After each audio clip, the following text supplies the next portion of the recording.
Welcome to QCL Plus. I'm Morgan OTA here with my co-host Kyle Keel. Yes. Get ready for some spooky fun at the Figge Art Museum. That's right. The annual Tricks and Treats event is back on Sunday, October 26th. That is completely free for families to enjoy. Yeah. Joining us to share what's in store for this year is Kelsey Vanderkoy, the Figge's School Programs Coordinator. Kelsey, welcome back to the show. Thanks for being here on the live stream with us. Yeah, thanks again for having me. Yes. Excited to be here. Of course. So let's talk a little bit more about the event at the Figge. Popular event, so what can families expect if they're heading out? Sure, yeah, it's been popular. So it's a relatively new event, but it has been happening for the last couple of years. Yeah. And so basically what they can expect is hopefully lots of fun. So this is geared more towards families, of course, with younger children, but everybody of all ages, of course, is invited. Like you said, it's on October 26th. It's from noon to 2. And so basically the museum will be open and free to everybody. And then we will have various activities for all the families to participate in as they come. Yeah, and what I love so much about this, and I didn't realize it until I was on the Figge website, is that this is lined up perfectly to happen before the Davenport Halloween Parade downtown. Yeah. So, you know, this is a lot of families who are already going to be headed downtown anyways to check out the really fun Halloween parade. And this is just something extra to do, right? Park your car, head into the Figge, enjoy everything that you all have to offer, especially if it's a chilly day. Yeah. You know, you just never know.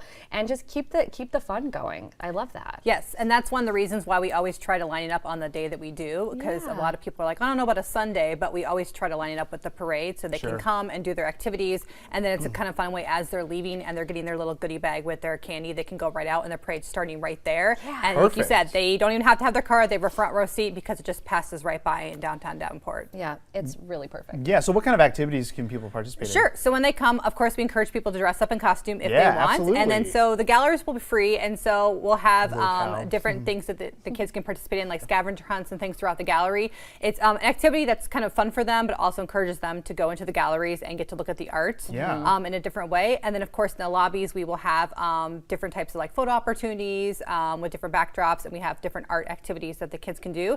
And then, like I said, as they leave, they get a nice little goodie bag of like treats and like little toys and stuff that they can do. That's very cute.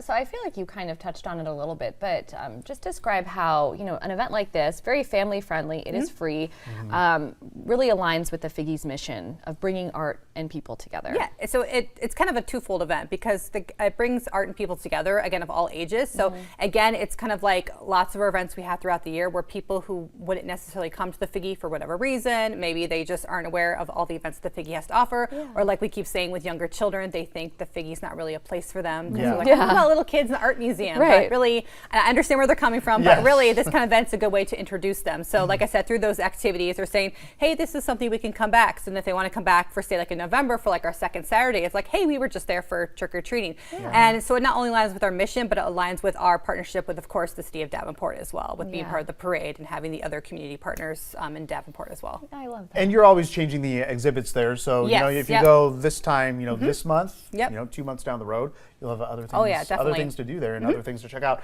So the event is obviously free, but do we need to register ahead of time? No, you can just show up. You can just show up to the event. That is wonderful. So why do you think it's important that the Figge, you know, continues to do stuff like this? Like it really irked something in my brain, because when you think of children, you think of the art museum. I love that you said that. You know, oftentimes people go, this is not a place for little kids. And that just seems like the opposite of what the Figge has been doing for many, many years, and constantly doing free things that families can get involved in, like Second Saturdays. So yeah, just talk a little bit more about that, and you know, how you think this really is not only serving families, but the entire community.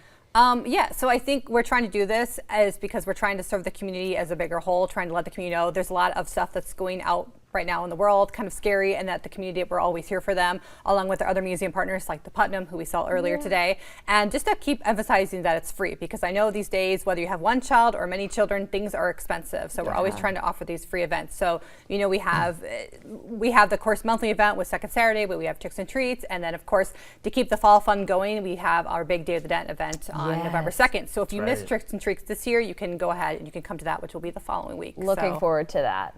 Absolutely. Yes. So, is there anything else that people should know before they head out? Obviously, going to be a lot of fun. Wear your costume. Yeah, Yes, bring the wear your costumes, costumes, for sure. definitely. Yeah, I don't think so. I just hope people come down and have a great time. And like I said, we have many things coming down the pipeline, and we are still in the midst of celebrating our 100-year anniversary. So lots of fun things to see for that, and all our exhibit floors are open and ready for you guys to come explore. Oh, well, Excellent. thank you. The Figge's Tricks and Treats event runs from noon until 2 p.m. on Sunday, October 26th, happening right before Davenport's downtown Halloween Parade. Again, this is free to attend. If you Yes. want to learn more about this event or any upcoming exhibitions at the museum, you can visit figgeartmuseum.org.